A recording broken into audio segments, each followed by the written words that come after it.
have, I think, more people watch on YouTube than who participate. A lot of people just like to watch and not participate. Welcome to everybody on YouTube for our Wednesday study session that shall not be named.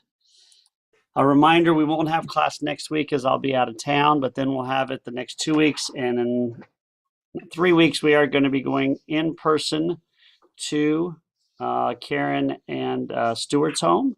And it will still be online, but it'll also be live. And last week, we talked about the Jews of Savannah, the history, and now we're going to do the Jews of Charleston, which is also an interesting history. So we'll probably do the Jews of Savannah another time. I know a lot of people were at the Southern Jewish History session at Ollie, coincidentally. So we're going to start again and talk about the Jews of Charleston. And as we can imagine, there is a very similar history between Charleston and Savannah. We're both in the South. We're both old, predate the German immigration and the Eastern European immigration. So it's going to be a lot of similar history. Just to make sure everybody remembers, though, that we are, when you compare the two, we're better. Just remember that.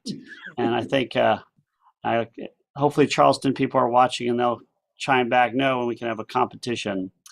But Charleston is actually, although some say the fourth, I thought it was the fifth oldest congregation in America. So by 1749, there were 5 congregations in America. There wouldn't be another one, I believe, until Richmond in the 1780s. And those will be the 5 continental congregations. So Charleston, though, even though the congregation is younger than ours by a few years, they are a much older city. Well, not much older city, but they're an older city. So the city was founded, I think, in 1670-ish, and the first Jew officially in Charleston was 1695 because there was a Jew who was recorded there as an interpreter. So you can see that online. But as we'll see a little bit, Savannah, but even more so with Charleston, we talked about the pirates of the Caribbean, or more appropriately, the Jewish pirates of the Caribbean, and how there were a lot of Jewish pirates, especially on the island of Jamaica, which was originally controlled and owned by the Columbus's family. And a lot of those Caribbean Jews, not only in Jamaica, were pirates, but a lot of them were traders as well. And the pirates and the traders worked together with cities that were in what we would call now the United States of America, and Charleston was probably one of them, if not the most, and the other may have been, of course, New Orleans. So there was a lot of trade between the Caribbean and Charleston, and the Sephardic Jews, many of who had left and escaped Portugal and Spain as well, ended up in the Caribbean, and then some of them also ended up in Charleston.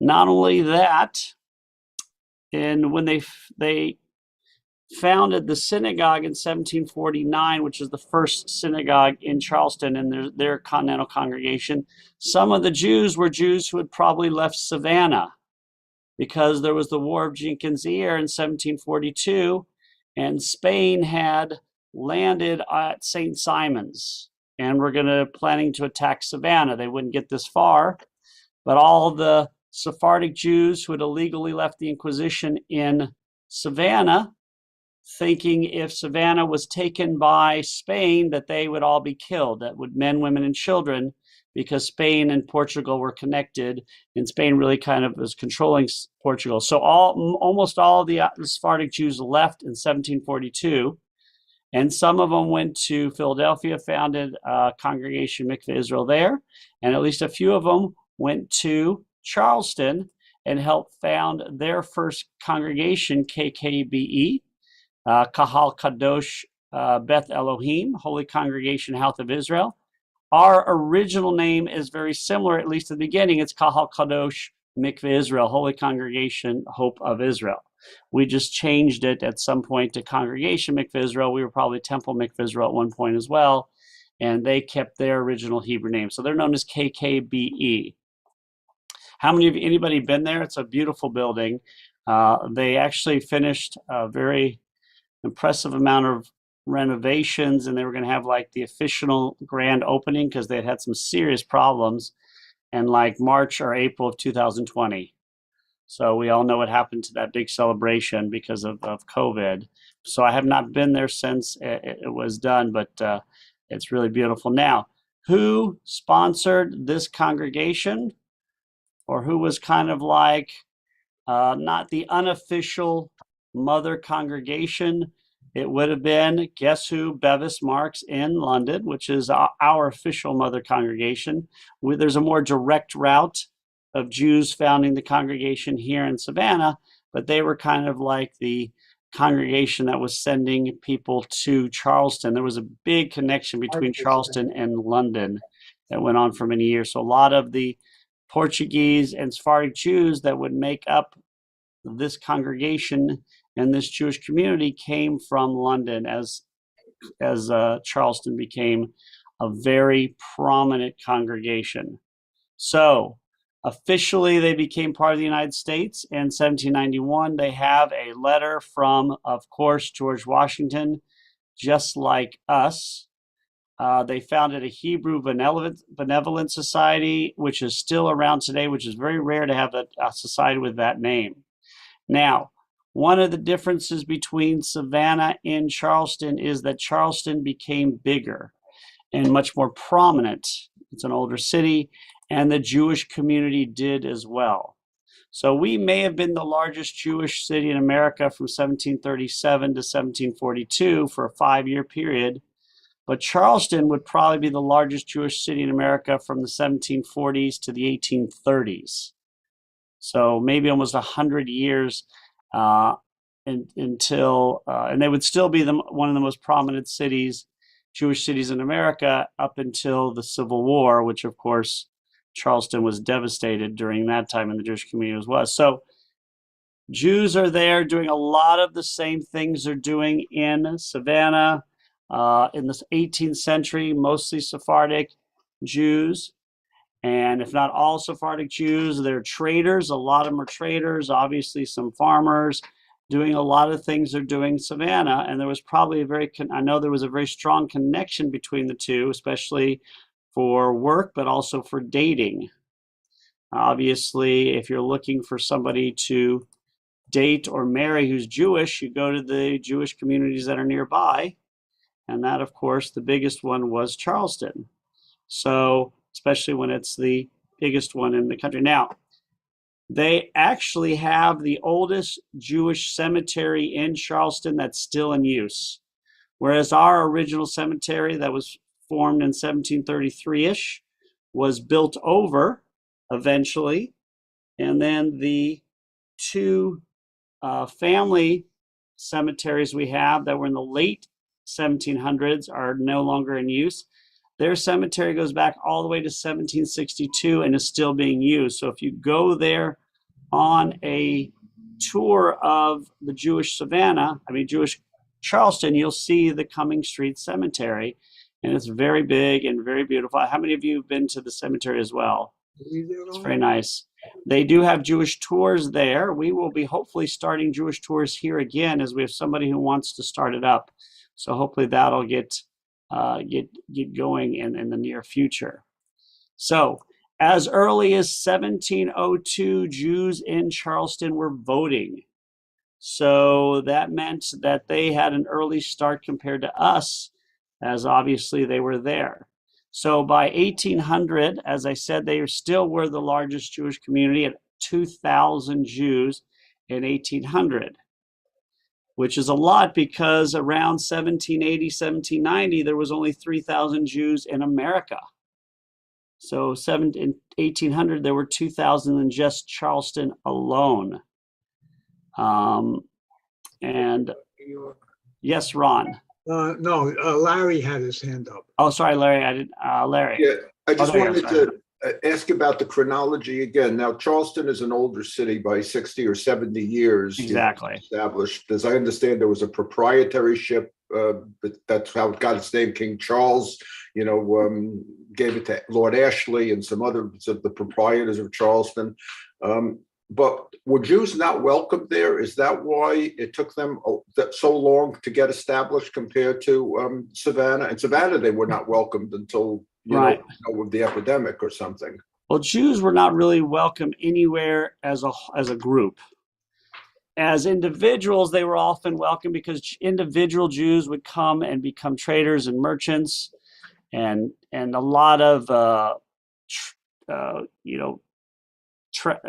do you call it, trappers and adventurers. So those Jews would come in. They were loosely Jewish, and they were generally welcome. But remember, it was a really restrictive society in terms of who could vote and do things, still based upon what's going on in England. So poor people couldn't do it, women couldn't do it.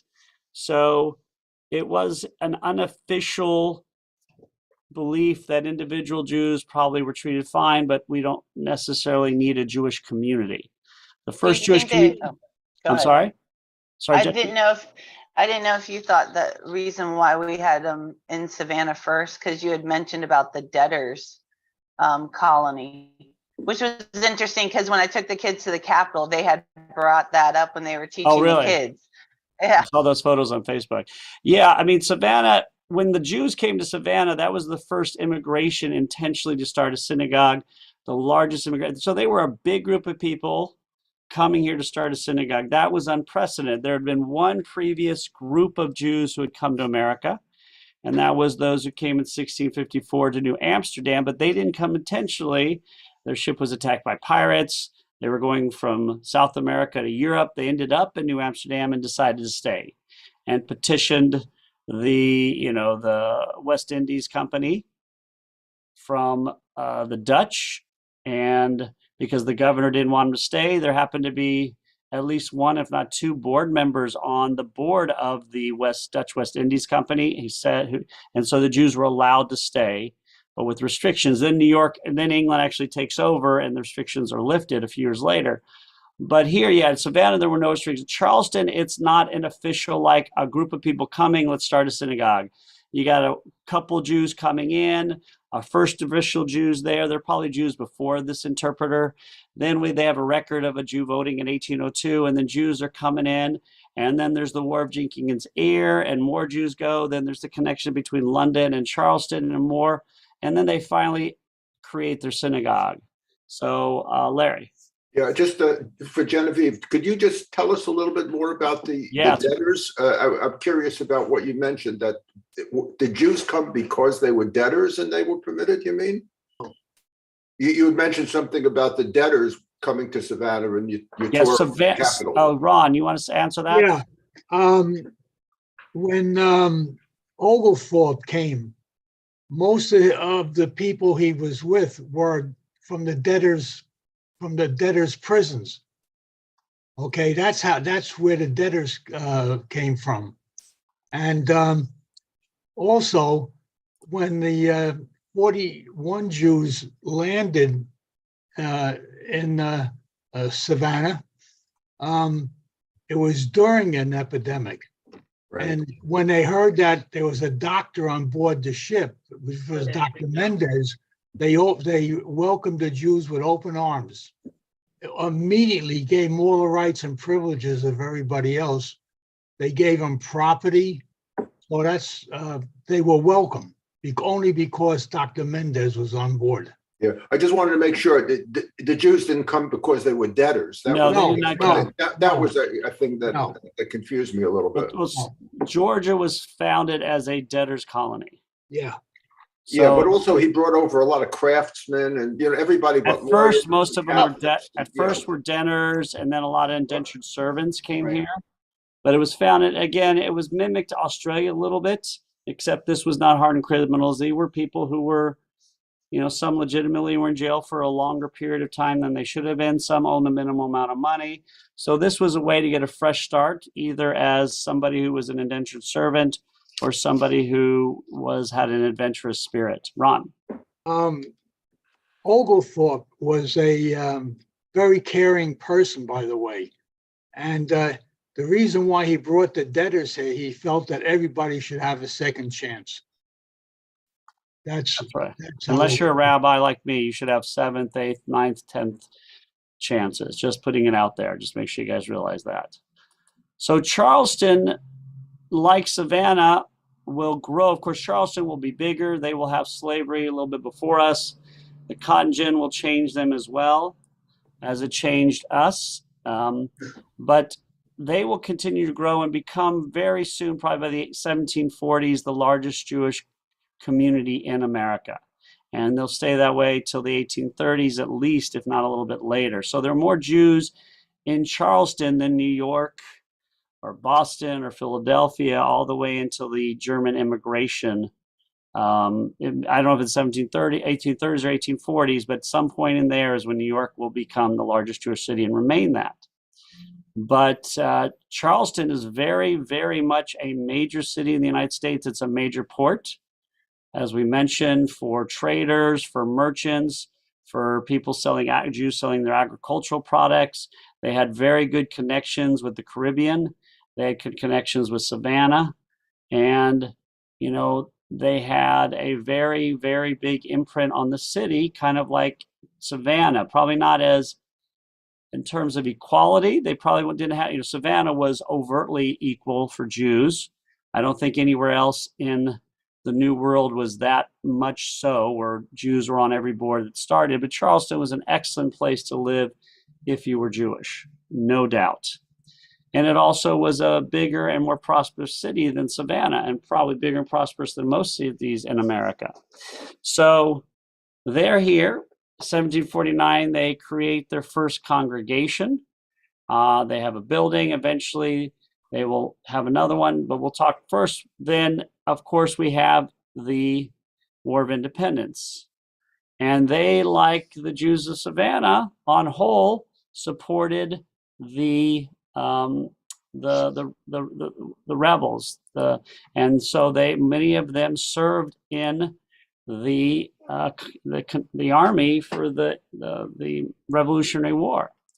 And in fact, I think the first Jew killed, and one of the most prominent Jews of the war, was Francis Salvador, who you've probably heard of, because he was a major leader in the South Carolina Revolutionary Movement, kind of like Mordechai Sheftel here, but more famous.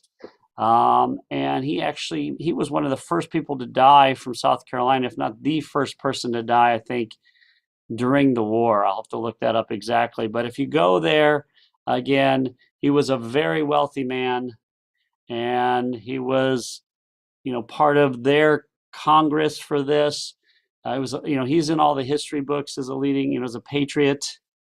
And he died pretty early on in the revolution, kind of like Mordechai Sheftel was captured, but he did not die. He was captured early on in the Battle of Savannah, but he stayed in prison ships the whole time, whereas Salvador, who's probably a little bit more famous, was killed and became very, very, very, and in fact, I think he may have served with Pulaski, actually. That may be, I think, so he may have served with actually Pulaski and been there with Pulaski. So they're there. They then, once the revolution is over, become one of the first 6 continental congregations to join the New World, the new country.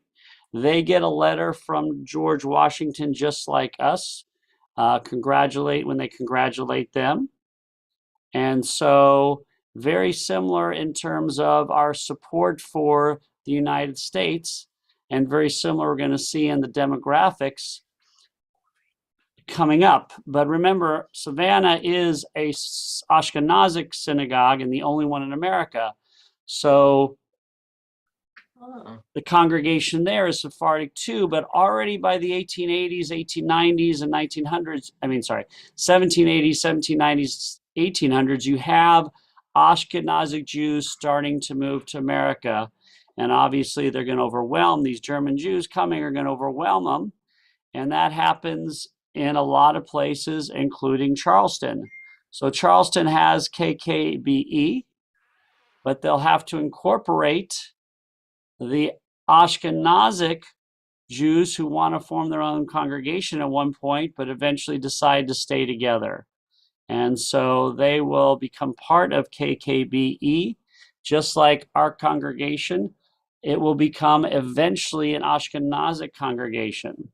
But at first it starts as Sephardic. You can only imagine there was a lot of angst when the Ashkenazic Jews started moving in. It probably wasn't a big deal at first, but like anything else, as they became more and more prosperous and a larger percentage, there was division and there was debates as to whether it would be two synagogues. And eventually they stayed together as one synagogue, KKBE. So that synagogue considers itself the synagogue that's the oldest synagogue in continual use. We don't agree. I mean, there were times we may not have had services because obviously we were taken during the American Revolution. And there were times where we couldn't afford to rent a space for services, but there were always Jews who were representing Mikveh Israel and Savannah. And also Charleston was destroyed during the Civil War, so they probably didn't have services then. Just pointing that out for you, in case you're wondering. Because if you go on to all the places, it always says KKBE is the synagogue that's been in continuous use the longest. So their rabbi and I are going to have a cage fight, MMA cage fight over this in a couple months for charity. I'm going to wait for my knee to recover. If you want it, I'm a heavy favorite. I would really bet on her though, because there's really no chance I'm winning. I mean, I don't know how I got to be the favorite, but I'm like 3-1 favorite. So bet on her, make your money, donate 10% to the synagogue. How's that? I'm not going to throw the fight. Obviously, it's just I have no chance of winning. They have a lady rabbi there, huh? They do. She's wonderful. And their congregation is, the city has about 2.5 times as many Jews. I think they have 10 to 12,000 Jews. We have about 4,000, but we don't, that number does not count Southern South Carolina. So, but their congregation is probably 530 families, and we're about 430 families. So it's very, one of the differences between Charleston and Savannah today is their other congregations. Our Orthodox congregation is thriving. We have a big Orthodox congregation, not Chabad. We have Chabad too, but we have an Orthodox congregation that is thriving and is probably the biggest congregation. We have a thriving Chabad, as everybody does. Our conservative synagogue is thriving. Their conservative synagogue is doing okay in Charleston. Our Reformed synagogue is thriving. Their Reformed synagogue is thriving. But our Federation and JCC are thriving, and theirs are not. In fact, I think they already closed it. They had to close the JCC a couple of years ago before COVID. So different things are going on in different places. If you look at what's really one of the incredible things about Charleston is they have the College of Charleston in town.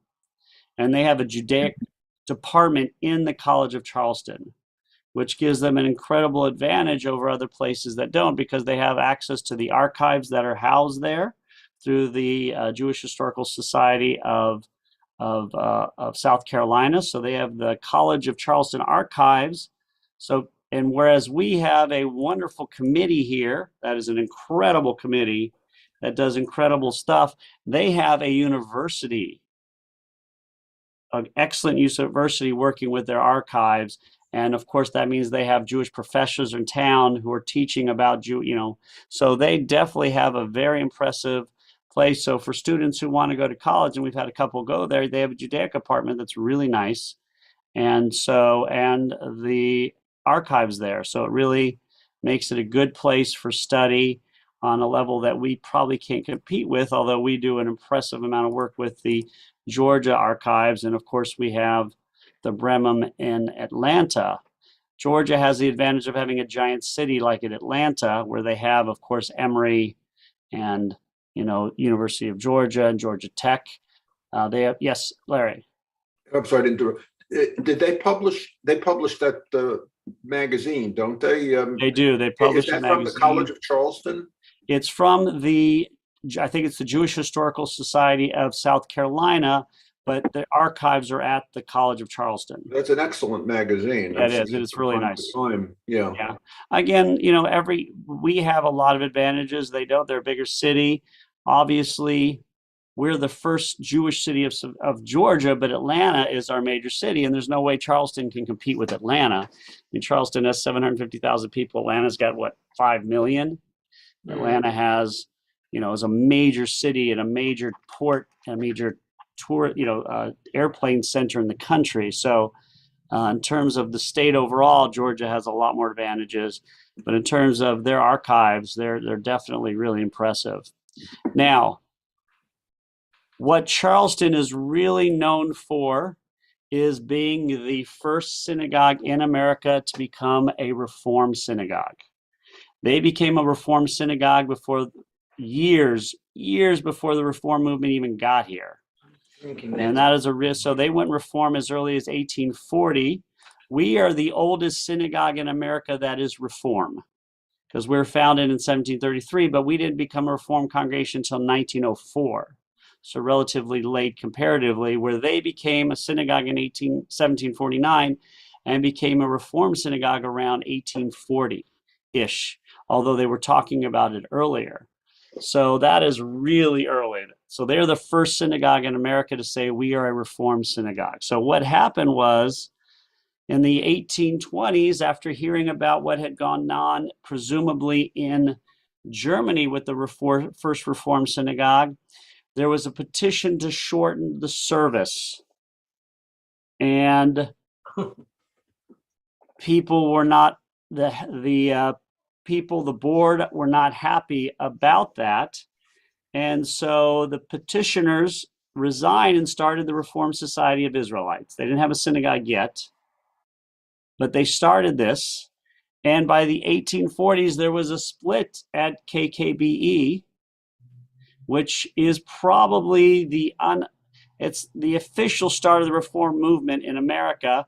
Really, it's not going to get going for a while, though. But this split at KKBE between those who wanted a Reform congregation, those who wanted an Orthodox congregation, or as they said it back then, it was Reform and Traditionalist. The word Orthodox hadn't really taken shape yet. And so there was a war of words between the president and the trustees. The president, I think, wanted to be Reformed. The trustees didn't. The trustees wanted to bring on more people and the trustees to give them an overwhelming majority. The president refused to call a meeting to let them have a meeting to bring more people on the trustees, and it went to court. So the case was State versus Anchor, which favored, I believe, the president, since they could not call a meeting and have more trustees come on the board until he officially called the meeting. So there was a split, and they ended up having two Ashkenazic synagogues, one Reform and one traditional, and that only lasted a few years before they went back together. So that lasted about 20 years, and then in the 1860s, they went back together and became just KKBE. Ron. Yeah, Rabbi, in the museum, the history of Mikveh Israel, we were Orthodox until 1868, where they took a vote to go Reform. So you mentioned we didn't become Reform until 1904. Yes. So what happened, and this is all debate. 1868. Well, we had a rabbi somebody came to town and spoke about. The rabbi came to town, spoke about mixed seating. So in 1868, we voted to have mixed seating. So we became a synagogue with people sitting together, which today would mean you're part of the Reform, Conservative, or Reconstructionist. However, in 1868, you could be an Orthodox synagogue and have mixed seating. So we still remained a pseudo, more liberal Orthodox synagogue, but we were not officially, Ron, you're right, but we didn't officially say we're a Reformed synagogue until 1904. So 1904 is when we officially said. So what happened was there was a break off from the Orthodox synagogue that became AA. They became a conservative synagogue in 1904. We became the Reformed synagogue in 1904. And BBJ remained the Orthodox synagogue. But you're right, in 1868, we were already mixed seating, which today we would consider being Reform because they didn't have the conservative movement back then. But we didn't officially petition to URJ, which was the UAHC back then, and say we want to be a member. Aside from mixed seating, Rabbi, how radical were the changes? Did they put in the organ at that time? And Yes, eventually they did want the organ. Now, you have to remember the original changes to the Reform movement in Germany were not a big change at all. The major change was, of course, before the organ, the major change was we want to give a sermon. We want to give a sermon on Saturday morning, which was not allowed. You only gave a sermon twice a year.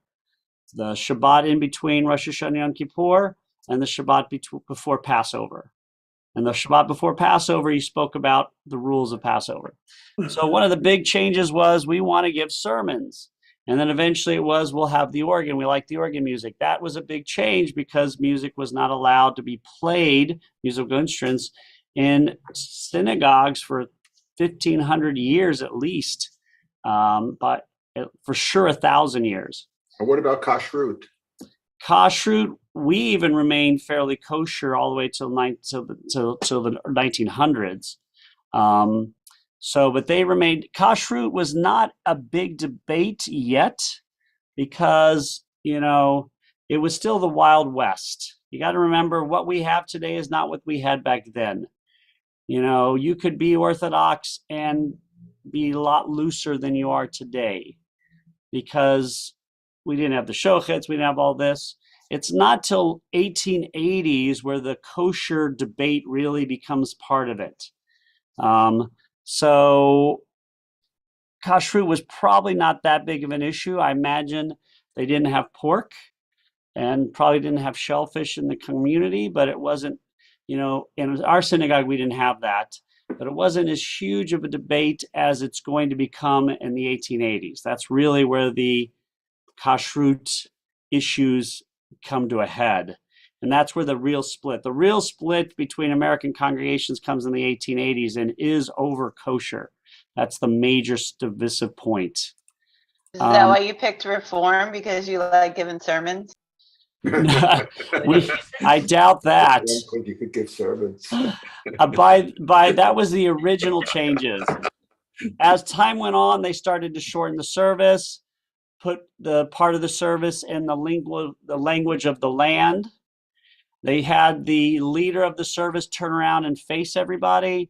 Yarmulkes and taluses became optional. They had, so these are the changes that became more pertinent as time went on. The original changes were, though, included the sermon. That was one of the major changes, but that's like 1800. By 1880s, we've got a shorter service. But in the Reform movement, there was a debate. I mean, the Reform movement doesn't come out and say, we're going to do everything in English or German. The Reform movement originally with Isaac Mayer Wise did not want to change the service from Hebrew. They wanted to keep the Hebrew. They wanted to turn something around. They wanted to do sermons. They wanted to have organ music maybe. But there was a real debate. We could talk about this. There's a major debate in the Reform movement as to the direction of the Reform movement. There are those who wanted to be more what we would call conservative Orthodox, and those who wanted to be more what we would call classical Reform. And it was a huge debate, kind of like what the Methodist Church is going through right now. And eventually in the Reform movement, the classical reformers won out. We'll pray in English, we'll have shorter services, we'll not do bar mitzvahs and do confirmations, we'll use the original Sinai book. We used to have our own congregational prayer book. So the Reform movement would eventually, but Isaac Mayer Wise he's the founder of the Reform movement, and he lost. So he founded the movement, but he lost out on the direction of the movement to a guy named David Einhorn. And but this is what happens in KKBE as well. They have these debates over it. And like many synagogues, there's a split. We had a split in 1861 as well, but the congregations never got back together. Whereas their congregation got back together, which mean, of course, the Reformed congregation stayed larger than ours. So they remain a very prominent congregation in this country until, of course, and a very prominent, even though they're not the largest Jewish community anymore, they're one of the major Jewish communities right up till the Civil War. And ironically enough, South Carolina was not one of the leaders of the Confederacy. There was a lot of, they entered into the Confederacy, but it wasn't with the gusto that a lot of the other states did. It was one of the states that really went into it more because everybody else is, we're going to do it, which is unfortunate for Charleston because we all know what happened to Charleston. Charleston was burnt by Sherman, and the city did not recover until the 20th century, maybe not even the mid 20th century. So the the Charleston Jewish community was very philanthropic, very wealthy, one of the largest communities still, and it was like the city itself decimated, became impoverished. A lot of people left. A lot of people lost their wealth because obviously they were in the South. And as opposed to Savannah, which of course survived the Civil War intact, although obviously the economy was decimated, but nowhere near in the same way as Charleston or Atlanta. Of course, those two cities rebuilt and it would eventually become much bigger and thrive more than Savannah until recently. Atlanta, of course, will become a huge major city. Charleston will become a much bigger city than us, but Savannah now is thriving as well. But that's more of a recent thing where Charleston started thriving again in the 1940s and 50s, that probably after World War II, especially.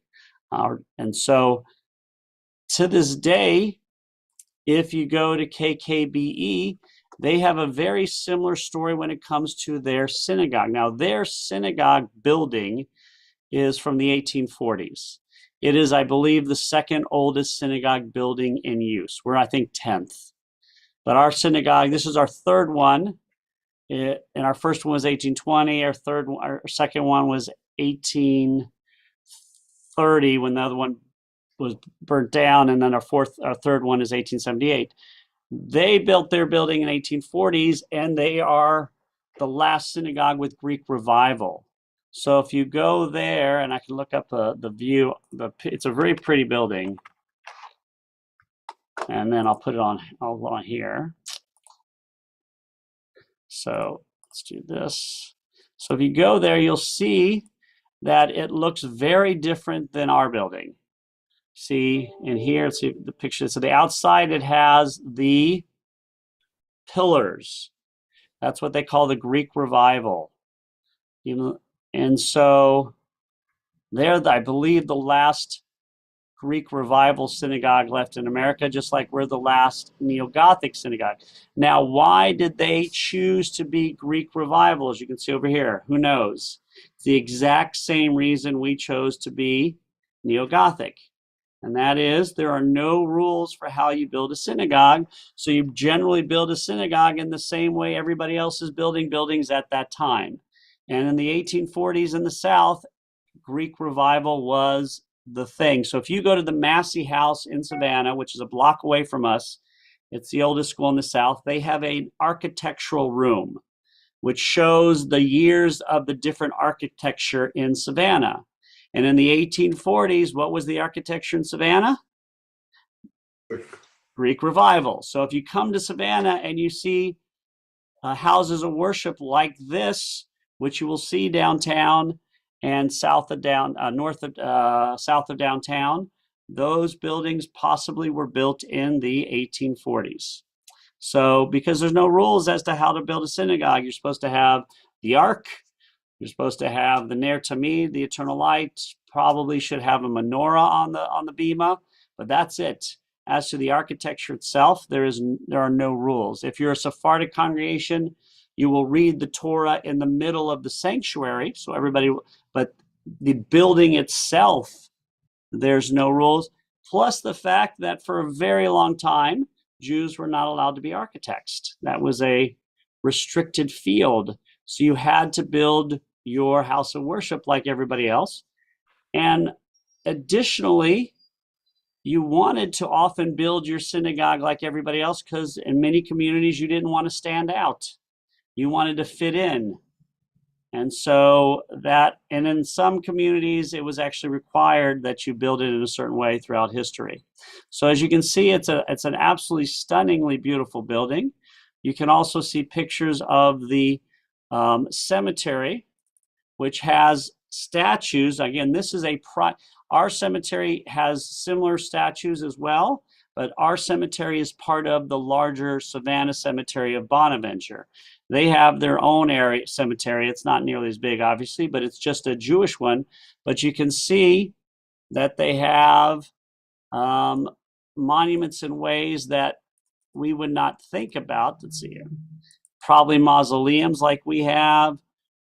Is it forbidden to have statues like this at a Jewish cemetery? The answer is absolutely not. There are no rules for headstones in Judaism at all. There's none.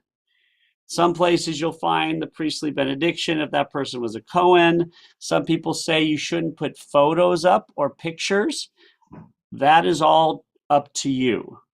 If you go around the world, you will see cemeteries are very different. And we're so used to seeing the cemeteries like this, like European cemeteries. But if you go to Africa or Israel, they're very different. In Israel, you're buried in a shroud. In America, you're usually buried in a box, depending on the rules of the cemetery. So you'll even go to a cemetery and see different styles. Like here's a different cemetery as well.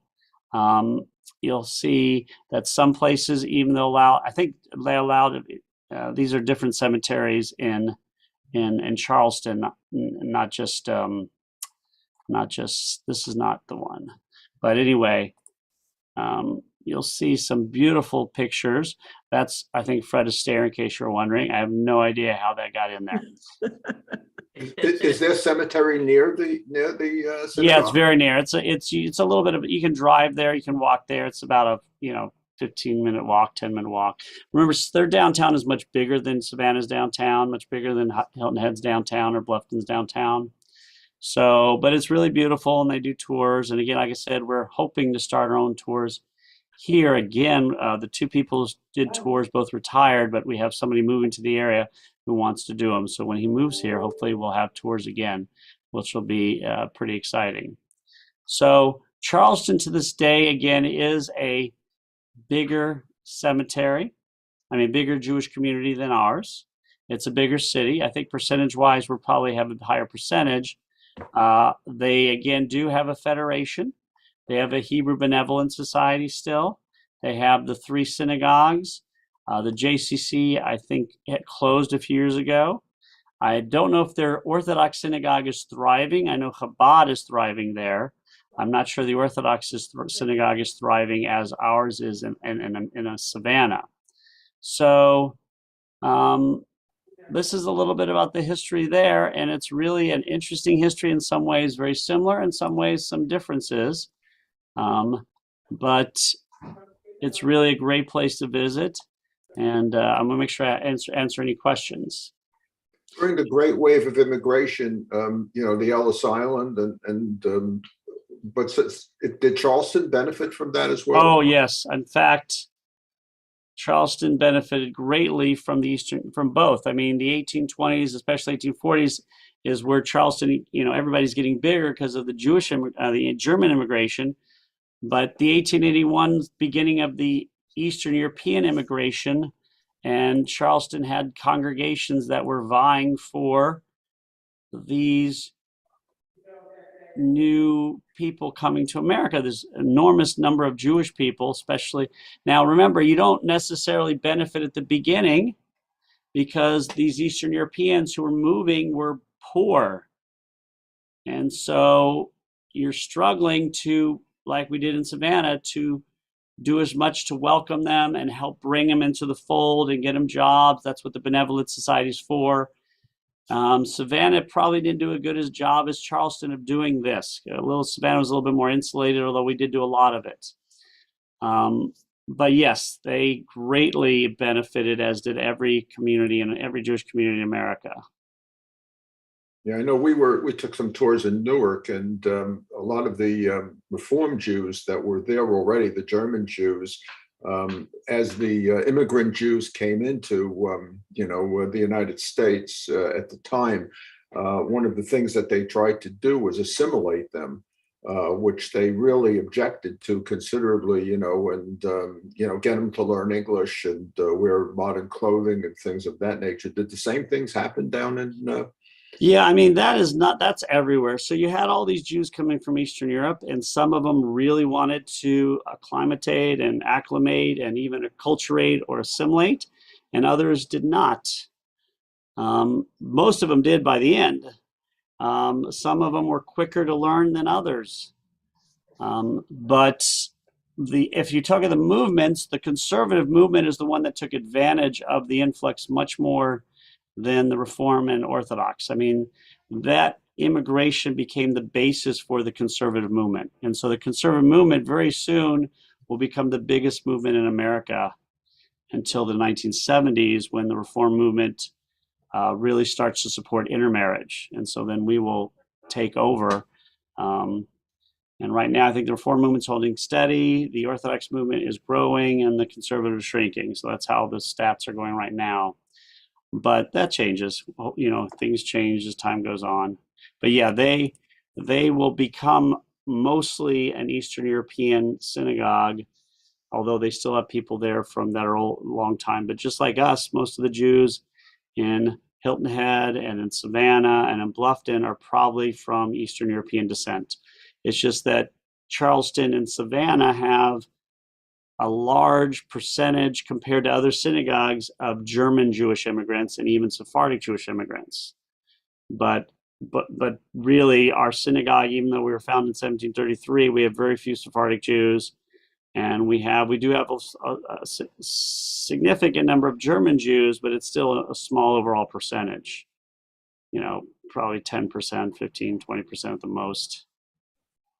I mean, remember, you got to go by the numbers. There were 3,000 Sephardic Jews in America, and then there were 250,000 German Jews, and then there were 3.5 million Eastern European Jews. So each one overwhelmed the next, and every first generation, as we know, does not want their daughter or son marrying the new hillbillies coming into town. But by a generation later or two, nobody cares. Nobody cares today in our synagogues if my son marries somebody who is of German Jewish ancestry, with me being Ashkenazic. It changes. It used to be that, you didn't want, Sephardic Jews didn't want their kids marrying German Jews, and then German Jews didn't want their kids marrying Eastern European Jews. And then now that it was, we don't want our kids marrying non-Jews. And these were all like, divisive moments that ended relationships and families. And now when it comes to intermarriage, it's welcome in most places.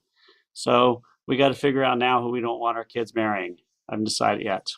You talk about divisive moments. I was just watching on TV earlier this morning, and they had a clip from Jerusalem, and they were showing the 75th anniversary, which is intended to be kind of a time of joy and celebration and things of this nature. And they're talking about, how divisive the country is right now, not based on, it is sort of based on religion, I guess. Yeah.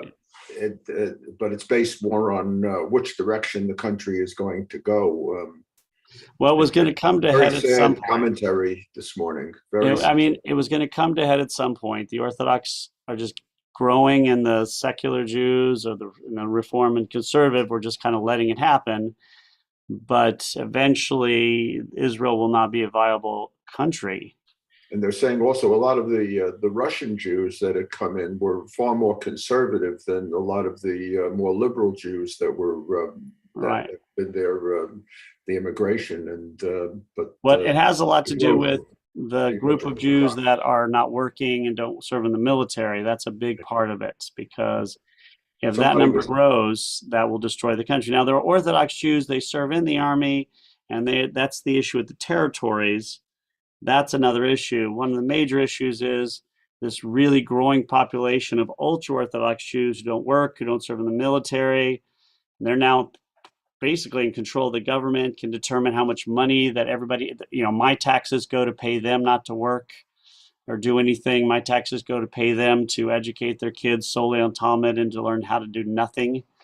My taxes go and pay for them for every extra kid they have, and they don't contribute to the economy. So the problem is that, 0.3% has become 10%, and in 30 years it'll be 30%, and then it'll be 50%. And if that keeps going, you can't have a country where only 25% of the people work.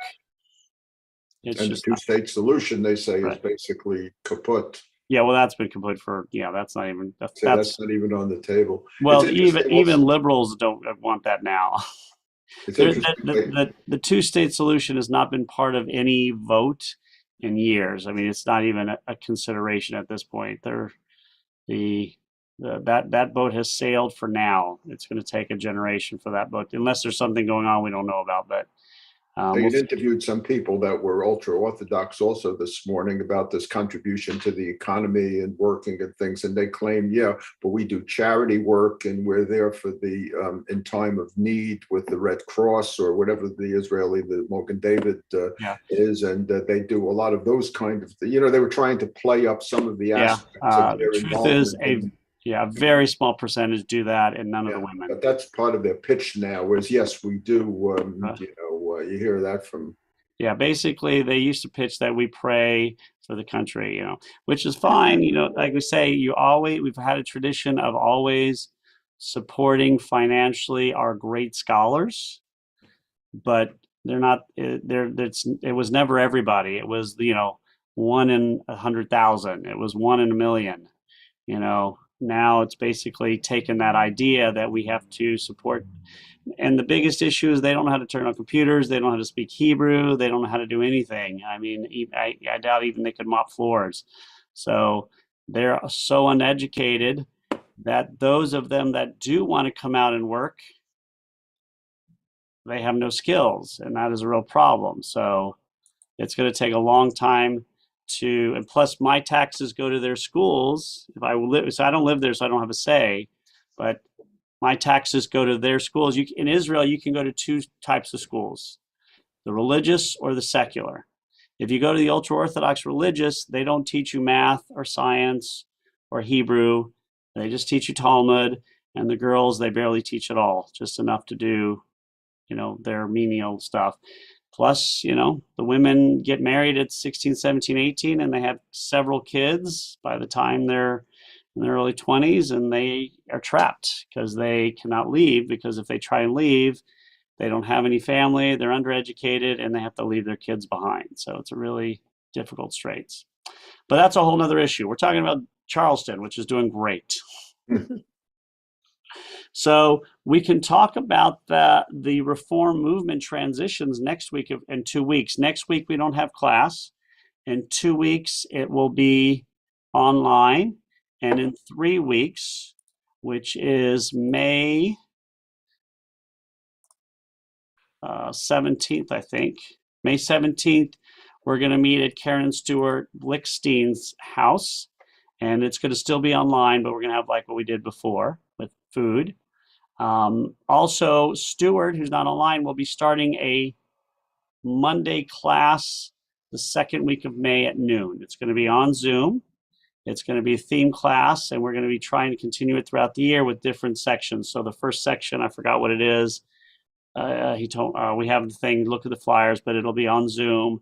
And I'll send a note out to everybody here, but we'll be sending notes out to the congregation. And that will be, Stewart will not always be teaching. I don't know, Karen may be teaching it sometimes, and we may get other people to teach, but it'll be a Monday noon slot where we have teaching as well. Any questions or thoughts or things going on? Also, before I forget, this Saturday is the goodbye lunch for Jennifer. If you want to, so we'll be saying goodbye. Ron. Is Jessica still with us, or did she move yet? Jessica's last service will be June 24th. She was not feeling well last weekend, and so that's why she didn't sing. She was supposed to sing Saturday, but she wasn't feeling well. But she will be singing this weekend.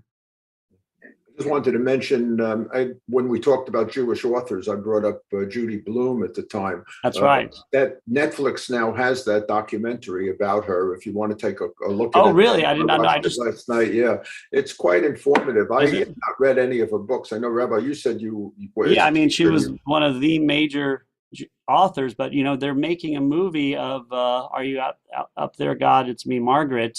A major motion picture is coming out. I don't know if it's going on the big screen or if it's going to be on. That was a very, you know, it's about Women's Monthly Time, and that became a huge, you Yeah. know, controversial book and very big seller and very helpful to a lot of people. So Especially now with banning of books. I think she said her books were probably the most banned of any books in the United I States. would at one not time. doubt that that one is And, banned in a I lot of can- places. I imagine that's one of the first books they ban in classrooms. Now it's Jodi Picoult. Yeah. Yeah, You that know, is a good I point. just had an interesting thought, Rabbi, of a conversation. We had at Temple Oseh Shalom the other night, and they had for Holocaust Remembrance Day, which was really fine. They did a nice service, and Oh, good. the rabbi at the end had mentioned that God bless America, Irving Berlin, and Kate Smith, and that's a mixed story, really. And Kate Smith? Kate Smith was the one who sang it, who Right, made right. it popular, even though Irving Berlin had Okay. done it many, many years earlier. This is- No, she was not Jewish. She was Christian. She was very Christian. As a matter of Okay. fact, there's Remember, a lot of this controversy is about her before because my time, so I'm there's a looking her lot up of right now. controversy about Kate Smith. As a matter of fact, What was the I- controversy? well, she had done some racist songs Uh, and about blacks, and she was a very Christian kind of person. And even though Irving Berlin was also, there's a mixed story with relation to him. I mean, we like to take pride in the fact that Irving Berlin was Jewish, but really he was Jewish in name. right. And but then did he use the word, when he wrote God Bless America, he added, he meant it to be, he was proud of being American. But I don't think he was ever proud of being Jewish. And he was a really despondent kind of old fellow when he died. And he was an ornery guy. He was a great businessman. And I think he took advantage of, Easter Parade and Right. White Of Christmas course. and Why would you those not? things, because they were good sellers, and there was a market for those kinds of songs. But I was just wondering, and I know we did a talk on, Jews that were prominent and still maintained their Judaism, and Jews that had to, were Jews in name. But is Judaism to some extent antithetical to democracy? If you go back and you look at Orthodox Judaism, I mean, can you live in both worlds? Can you? Oh, yeah, absolutely. Jews have always lived in both worlds. They lived in both worlds, but the Jews who really made the great advances, it seems like, were the ones who either denied Judaism or left it or, moved on, it seems like. Well, they were secular Jews. Secular Jews, yeah. Well, I think we have to understand. We don't mean to talk about it now, but No, it's a good conversation to. Yeah, that's a great one. It's also often about the time period. I mean, what are you allowed to do in a time period? For instance, Felix Mendelssohn Mhm. wanted to become a Composer. composer. And at that time period, would he have been allowed if he was Jewish? The answer is probably not. Was he religious? I don't know if he was religious, Christian or not. Irving Berlin, would he have been allowed to be a composer if he was a very traditional Jew with a yarmulke on and payas and a beard? Would he have been allowed to? So it's often about what is prohibited, if you want to do something. There's always going to be some exceptions. Einstein, people knew he was Jewish, but obviously when you're that brilliant beyond anything, you can have, the advantage of being somebody who's a dedicated Jew, even though he's religious and who's outwardly Jewish. But most people tried to hide their Judaism until recent years. And that was because of the way, America has been very good to Jews, but it was often about, we're very supportive, just keep I it think on the it's down low. still that way It could be. because as I'm now learning this over the last few years, I'm also learning of more people that in the film industry, obviously, that are Jewish, but I never knew until I started studying it. And now they've approached me because they can tell I'm studying it. And then like, oh yeah, I was raised Jewish. And I was like, oh, I've known you all these years. And I guess that's just because they don't talk about it. Yeah. Well, like Gentleman's Agreement had trouble getting a sponsor, Right. a film studio to film even that film.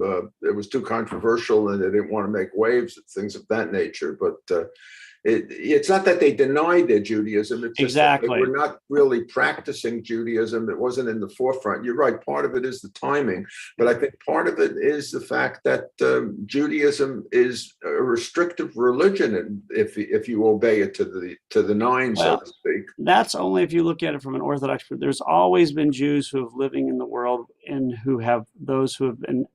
We're thinking of also the Ashkenazic Jews, where they lived in societies that made them set apart. Right. But the Jews of Spain, they were living in the Muslim and the Caliphate, the Spanish Caliphate, and they were very Jewish, and they were in every field and succeeding in everything because they were allowed to be openly Jewish, and they could be religious and still do it, and they did it well. Ron, you had a question, sorry. Yeah. Like you said, there's always exceptions. Look at Al Jolson. He was raised Orthodox, never hid his being Jewish. And he was one of the most famous people. Yes, and that's an excellent example. And look at the jazz singer. The whole story is about Right. someone who basically leaves the religion almost, and his father, who's a cantor, kind of like still does not disown him or anything. And that is a great Fiddler on example. the Roof kind of thing. He never hid his religion. And, But he marries a non-Jewish woman, and I mean, But I think Ron hit it on the head. Obviously, many of us, if not all of us, have heard of Al Jolson. However, he was the biggest singer in the world in the 1920s. I mean, in the 1930s, he was number one. I mean, the greatest singer on the planet by many people consider him to be. It's obviously the music doesn't transfer because it was very dated in terms of the technology, but he was considered the best singer in the world. So best entertainer also. Yeah, the best entertainer may be more appropriate. So that's a good example of an exception, Ron. Yeah, I mean, he was so good and so beloved that it didn't matter that he's doing a movie. And remember, The Jazz Singer was the first big movie that had sound at all. Right. So people didn't care as much about the story as they came to hear Al Jolson sing in the theater, where most people never got to see him live. And all of a sudden you can hear the most famous singer in the world for, 10 cents or whatever it cost back then. So that's a great example. All right, great job. And again, sorry guys, we're not going to be here next week. I'll be out of town, but we will be here in 2 weeks. And again, Jennifer is going to be, her goodbye services this Saturday. So that's the one we want to promote. She's done an amazing job. We've been so fortunate to have her. So if you can make it, great. If not, no worries. Is Bob Greenberg going to be there? He is not. He starts on May. I think he starts next week. I think we're going to let him, let her be celebrated, and then he'll come in the next week. Could you ask him to join us maybe for one of our sessions so we can? Oh yeah, I definitely will. Oh yeah, he'll be. Yeah, I'll ask him for that definitely. Next week, we obviously don't, but maybe I'll ask him for the next one after that. Okay, great. Yeah, that's a good idea. We're going to have various things to introduce him, and we're going to have various things to introduce the cantor when she comes. Oh, that's terrific. Okay. So we'll probably be calling some of you, seeing what he wants to host something live to bring. We won't probably. We will be. Oh, we will. Arlene and I are going to do it for the cantor. Okay, they may already got that committee. I think they do have a committee for the cantor already, but we'll do it for Bob as well. All right, I think this first month we're going to let him spend a lot of time with Jennifer. Jennifer's going to stay on for a month to help get him acclimated. So she's been really nice to do that. Man, you guys are awesome as always. So if we want, we can make the discussion, well, maybe that might be a discussion for the live thing. Let me think about it. Anybody have any other discussions they want me to do? that we can do for next time. The reform movement was one. We've done it before, but we can do that again. That's a really interesting one. I don't know. I just had this thought. You talking Great. about the kashrut. I mean, that might be an interesting topic in terms of Great how idea. it evolved in the reform movement. That is a great. We could do kashrut, just kashrut, and how that evolved, and then the next week add it as part of the reform movement. That's a good idea. We'll do both. All right. So next week we'll do history of kind of kashrut. Week after next, right? The The week after. Thank you. The week after next. And then we'll do on the live one, we'll do the history of the reform movement. Maybe we'll do all the movements, but stressing obviously the reform movement. But One other thing. When you're talking just about before I forget. when you're talking about Sherman, how he burned down Charleston. Sherman burned a lot of cities. Atlanta. The reason why Savannah survived is because Savannah gave Savannah, or the powers to be, to Sherman as a birthday gift. I think, I don't know if it was for him, Lincoln. for Lincoln. That's Yeah. That's how Savannah survived. It didn't burn it down. Isn't that amazing? How one man can make that kind of decision that influences everything. Kind of like what's going on in Ukraine. One guy decides, I want to have a war, and all of a sudden there's a war with lots of people killed and a country devastated. Well, let's end on a happier note. I hope everyone's doing well. And thanks, everyone. And no pressure for anyone to cook any food to bring to Karen and Stuart's house. We're not pressured, but we are requiring anybody who has 3 letters in their first name to do it. So if you have 3 letters in your first name and were born in a foreign country that is south of the Mason-Dixon line, then you are required to cook food. But I'm not going to give any specifics. Anybody with 3 letters in their name that starts with a vowel who is from a foreign country and Don't moved have to a real America. my name. Yeah, but I'm not going to mention any names. All right, guys, stay safe, everybody.